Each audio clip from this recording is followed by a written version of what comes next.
Darien gap পৃথিবীর সবথেকে বিপজ্জনক স্থান।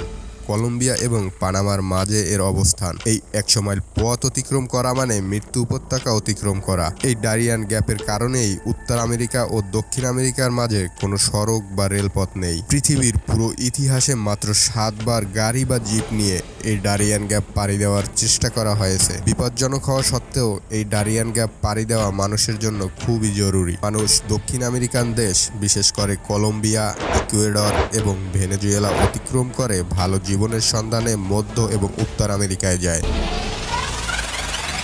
2022 সালে 10 লাখ মানুষ এই ডারিয়ান গ্যাপ দিয়ে মেক্সিকো হয়ে যুক্তরাষ্ট্রে যাওয়ার চেষ্টা করে, আর তখন শত শত মানুষ মারাও যায়।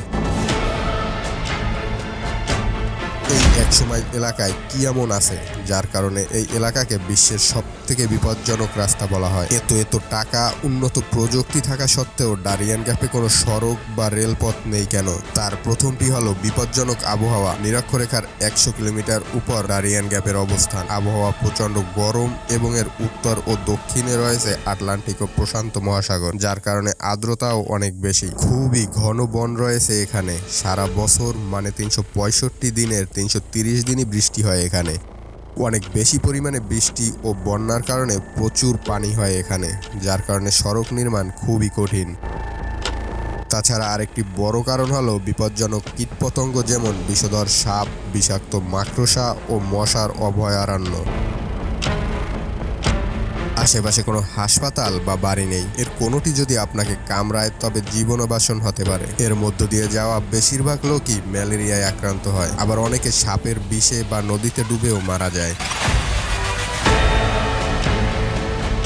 এছাড়াও এখানে রয়েছে অপরাধীরা, যারা অভিবাসন প্রত্যাশীদের আটক করে সর্বস্ব কেড়ে নেয়, এমনকি জঙ্গলে পথ চিনিয়ে দেওয়ার জন্য অর্থ দাবি করে তারা। এত সমস্যা থাকা সত্ত্বেও দক্ষিণ আমেরিকার প্রত্যাশীরা উন্নত জীবনের আকাঙ্ক্ষায় এই পথ পাড়ি দিতে পিছপা হন না।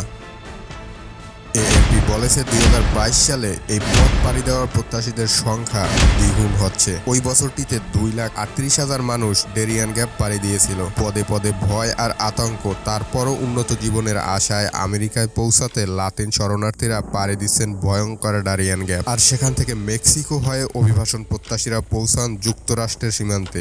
দুঃখের বিষয় হলো, অনেক বিপজ্জনক পথ হলেও প্রতি বছর এই সংখ্যা বেড়েই চলেছে। আর তার প্রধান কারণ হলো বিশ্বজুড়ে দারিদ্র্য ও ক্ষুধা বাড়ছে। ক্ষুধা একজন মানুষকে এই পথে যেতে বাধ্য করে। উত্তর আমেরিকা ও দক্ষিণ আমেরিকার অর্থনৈতিক ব্যবধান এখানে বড় ভূমিকা পালন করে। উত্তর আমেরিকা যখন অর্থনীতির একটি সিংহভাগ নিয়ন্ত্রণ করে, দক্ষিণ আমেরিকা তখন ক্ষুধা ও দারিদ্র্যে ডুবে যাচ্ছে।